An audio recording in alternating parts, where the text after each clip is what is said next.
This video contains spoilers. If you don't want spoilers, I recommend playing Scary Sushi before watching this video. You are a chef in a group interview for a prestigious chef position making sushi for the restaurant Moonlight Sushi. The main antagonist, Kimura, founder of this establishment, is interviewing you. You are all tasked with completing orders that get progressively more difficult as you continue. However, this isn't a normal sushi restaurant, not even close. Let me explain. Norman is, from the information we have, a human/entity that is tasked by Kimura to kill you. It is unknown what happens to you when you die, but we can assume you are either turned into food for the guests or are turned into an entity. He is identified by his distinct red glow and noise he makes when passing by. Based on information we have about the other entities, it is safe to say Norman used to be a worker, most likely a janitor, as described by Kimura, before becoming an entity. This message displays when he kills you. The next character to be introduced are the heroes of the story. They tell you that you are stuck in an interdimensional time loop, and try to warn you of Kimura's true intentions, confirming that you aren't applying for an average job, but instead are trapped with no escape, of course until an exit is found by the Night Keepers, the name which they introduce themselves. You are notified that the fish farm has opened, however you are also told not to step in the water. When you enter the farm, it becomes more apparent that Kimura is trying to kill you.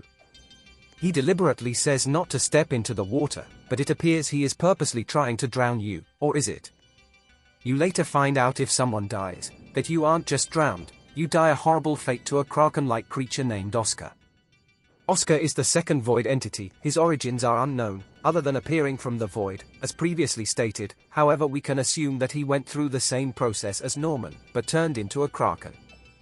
Oscar is also one of two animals in Chapter 1. This animation plays when you touch the water, and this death message appears when you are killed by him.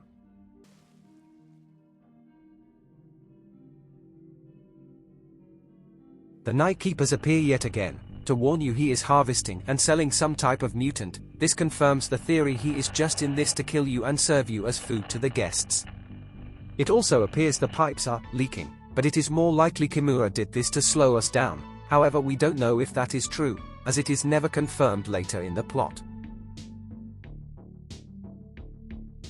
The next room to be unlocked is in Course 3, the Vegetable Garden.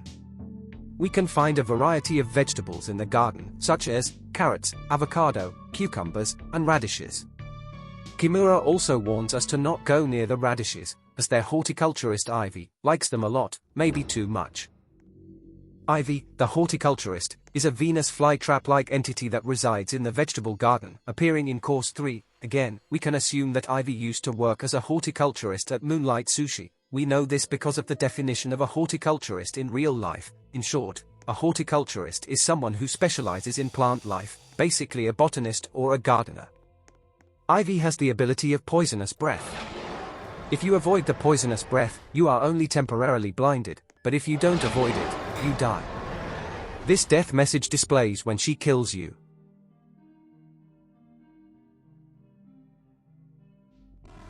The Night Keepers are back yet again. This time, they are here to tell you they are finding you an escape route, and that you need to stay alive as long as you can until they find it. This is where the lore really gets interesting. The game does not provide much information about the Night Keepers, so all I really have is dialogue for them. However, we could learn more about them in Chapter 2. Kimura tells us that this secret ingredient is the most delicious ingredient in the world, processed in their machine that they have, but he also mentions that he has a security team.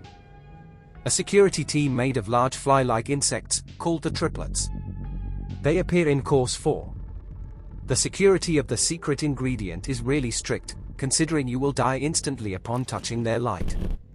Perhaps these could be the mutants the Night Keepers were talking about, but Kimura isn't harvesting or selling them, so that would not make much sense. We do know, however, what the secret ingredient is made of, and what it does to you.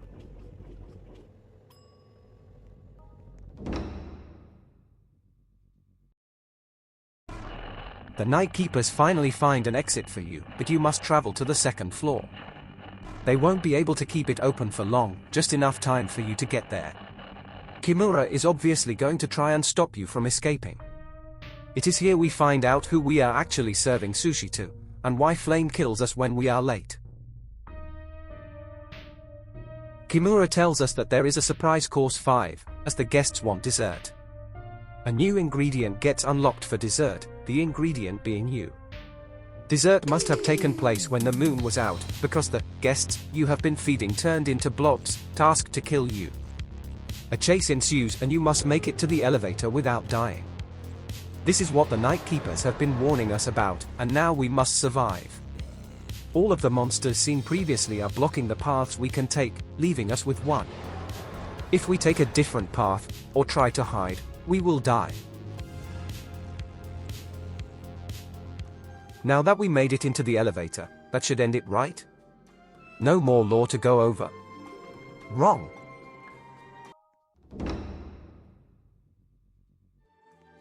You end up in a giant room with 2 screens saying Moonlight Sushi and a giant indent in the wall that is covered in grey. Kimura expresses his anger about losing his title of Best Sushi Restaurant and is infuriated that it was given to a fusion restaurant because the critics said traditional sushi wasn't cool enough. Kimura says that nothing was new or interesting to them anymore.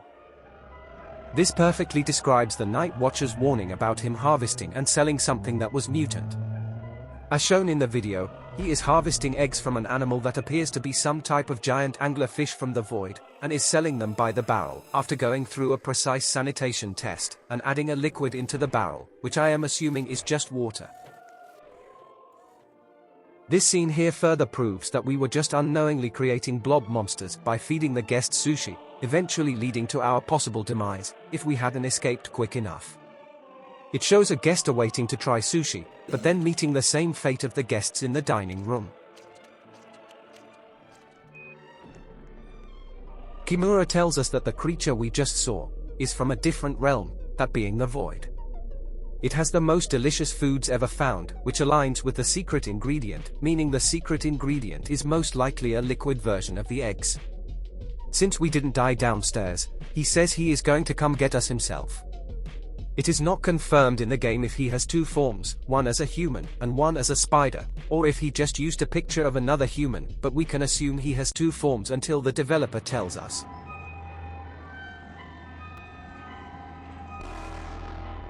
The Night Keepers make one final appearance to open the void for us so we can finally escape Moonlight Sushi, but is it really an escape? Not exactly, instead it is a portal to the void, but we have no other option. Another chase ensues, this time with Kimura chasing us.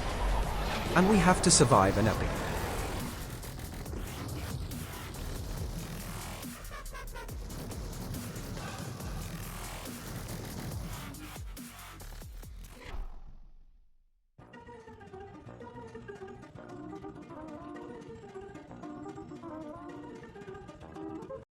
A little bonus for the people who have watched this far. Survival mode seems to be in an alternate universe. The Night Keepers don't exist in this universe, you get no directions, and the entities gain speed as it goes on. I spent countless hours on this video, so please consider subscribing.